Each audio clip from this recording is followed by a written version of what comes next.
Avec la naissance du fils du roi des singes, les singes simiens se réunissent dans leur arbre généalogique pour célébrer la venue du futur roi simien. Quelque part dans le désert de la savane, le roi Siméon règne sur des centaines de singes depuis un arbre ancien. Dès qu'il y a un problème, le monarque peut compter sur son fidèle conseiller Vladimir pour le lui faire savoir. Il semble que la reine ait eu des jumeaux au lieu d'un seul fils, le premier prince étant un petit être fragile et le second présentant tous les signes de robustesse et de santé. Comme le petit singe est né le premier, il est le roi légitime.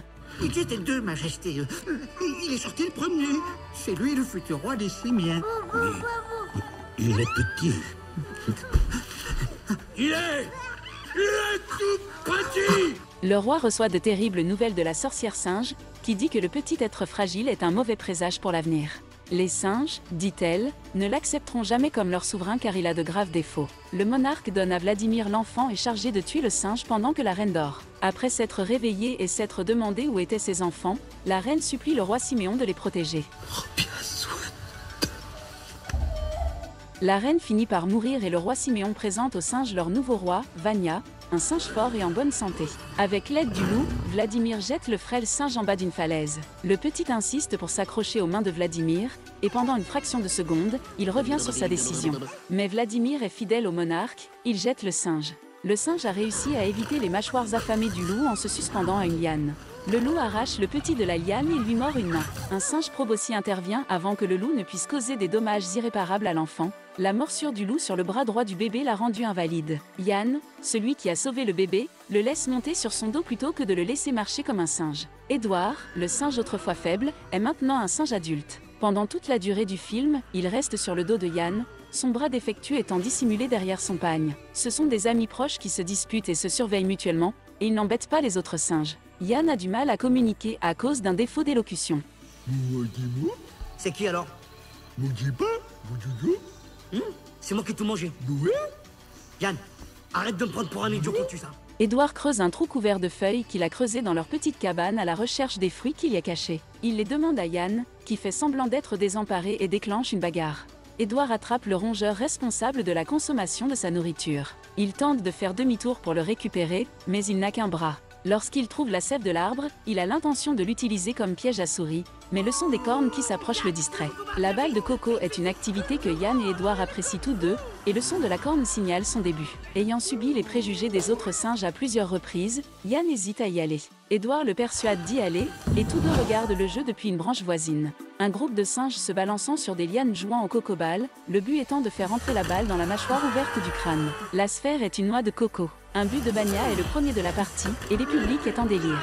Une nouvelle partie est sur le point de commencer lorsque Yann tente d'attraper le ballon et tombe rapidement, arrêtant le jeu. Une ouverture est créée où la balle peut atterrir après avoir rebondi. Furieux, les simiens se précipitent autour de Yann pour le frapper, mais Édouard trouve rapidement une solution. Il extrait la balle de l'ouverture en utilisant de la sève. Vania apparaît et vole la balle à Édouard tandis que les singes stupéfaits se pressent autour de lui, se demandant comment il a pu accomplir ce miracle. Alors que Vania essaie de lancer la balle, il s'aperçoit que la sève de l'arbre s'est collée à sa main. Lorsque les autres singes essaient de la détacher, ils se retrouvent dans la même situation. Lorsque la balle s'envole de leurs mains et atterrit sur la tête du roi Siméon, le chaos s'arrête. En essayant de l'enlever, Vladimir arrache une touffe de ses cheveux. Alors que le monarque insiste pour obtenir des réponses, Vladimir et son cousin Sergueï jouent au chat et à la souris. Après avoir remarqué Édouard, la sorcière demande à Vladimir s'il avait tué le petit garçon, et ce dernier répond sans hésiter que oui. Malheureusement pour eux, Vania surprend leur conversation et confronte son père à la perspective qu'un autre singe usurpe sa position de roi. Le roi Siméon jure de prendre des mesures à ce sujet.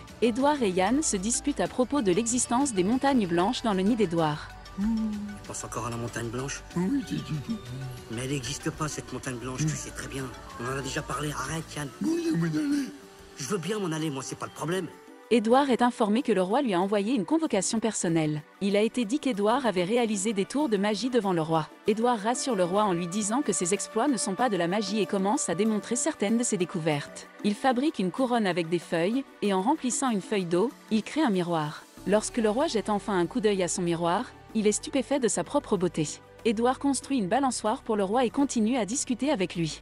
Ils sont assaillis par un essaim d'insectes que la sorcière a fait descendre sur eux. La sorcière accuse Édouard de vouloir tuer le roi en le jetant de la balançoire. Lorsque Vania donne l'ordre de jeter Édouard du haut de la falaise, Yann ne peut qu'assister, impuissant, à l'arrivée du roi Siméon pour découvrir qui a poussé Édouard. Vania prétend qu'il n'a pas tenté de le tuer, mais le roi Siméon affirme que Vania a tué un autre simien. Aucun simien ne tue un autre simien.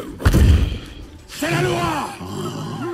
Êtes-vous sûr, mon cher père, de n'avoir jamais ordonné la mort d'un simien? La prochaine chose qu'Édouard sait, c'est qu'il a été jeté de l'arbre. Yann est suspendu à une liane, mais Édouard n'arrive pas à l'atteindre. Sans rien dire à Yann, il part dans le désert. Lorsqu'il rencontre deux énormes autruches, il essaie de voler les raisins accrochés à l'un de leurs becs. Grâce à cette expérience, il acquiert la confiance nécessaire pour marcher debout comme les deux animaux. J'ai inventé un moyen de locomotion! C'est extraordinaire! Merci mes pieds, merci!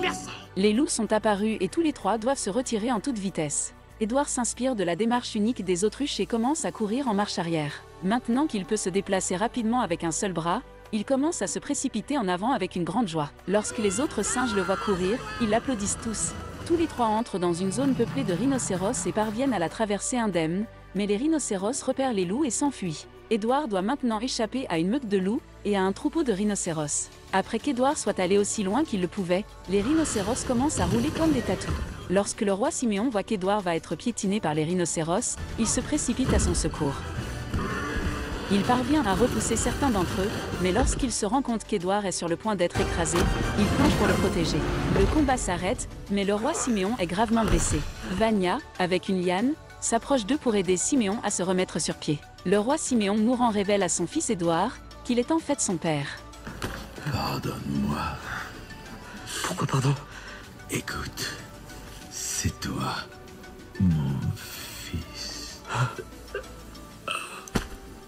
Vania enlève la dépouille de Siméon et informe Édouard qu'ils ne sont plus frères. Vania devient souveraine, tandis que Vladimir perd son poste pour ne pas avoir éliminé Édouard. Après la mort de Vladimir, Sergueï prend sa place pour assumer ses responsabilités, et Vania doit maintenant faire ses plans de mariage. Vania, plutôt que de se marier, prétend avoir le contrôle total de tous les singes. Les singes abandonnent Vladimir alors que l'orage commence.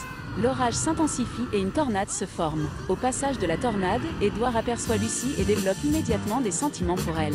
Ils finissent par devenir copains lorsqu'il la poursuit. Avec l'aide d'Édouard, elle apprend à marcher et tous deux trouvent du feu sur un volcan. Édouard, tout excité, retourne chez les singes avec un morceau de feu pour le montrer. Sur les ordres de Vania, il le traite mal et le lapide même. Édouard mécontent, suit Lucie. Alors qu'il entre dans la grotte avec Lucie, il utilise le feu pour faire sortir un loup de sa tanière. Pendant que Lucie et Édouard mettent en pratique leurs nouvelles compétences, les autres singes les regardent tuer et manger des fruits, des lapins et d'autres petites créatures. De même, Édouard est maintenant capable de contrôler le loup. Lorsque la faim des singes devient trop grande, ils abandonnent Vania et l'arbre familial.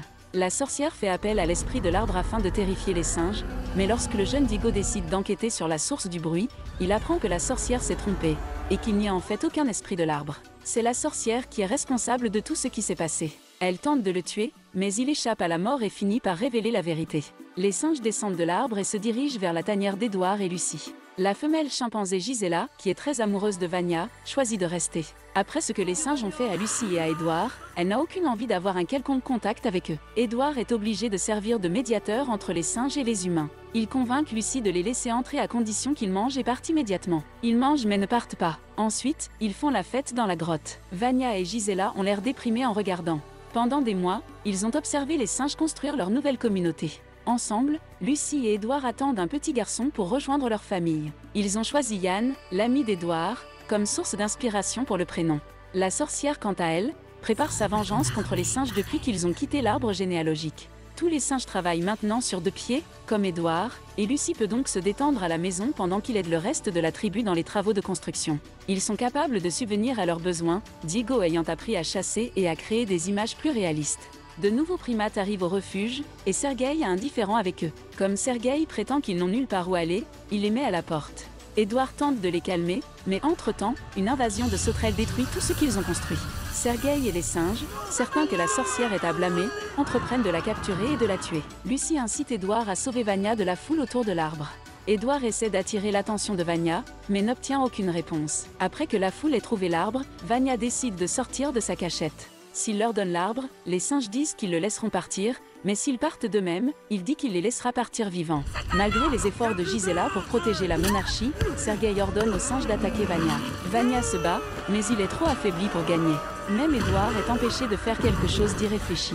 Avant que l'arbre n'explose, Edward sauve Gisela lorsque Sergueï demande aux singes de le casser et d'y mettre le feu. Toutefois, une branche en fait la piéger. Il crie à l'aide de Vania, qui vient au secours d'Edward. Avant que les arbres n'explosent, les deux hommes s'échappent, mais la sorcière est restée. Lorsqu'ils arrivent, ils laissent une traînée de fumée dans leur sillage. Pourquoi tu m'as sauvé la vie? Parce que tu es mon frère. Le feu a consumé l'arbre entier, laissant les singes sans rien à manger. Vania et Edward se réconcilient et parlent ouvertement de leur lien avec les singes. Edward, avec l'aide de Vania, rétablit l'ordre parmi les singes lorsque Sergueï tente de susciter la peur parmi eux. Il les encourage en décrivant le monde au-delà des montagnes blanches comme un lieu plein de richesses. Connais un monde magnifique, avec des forêts à perte de vue, des arbres et des cavernes pour tout le monde.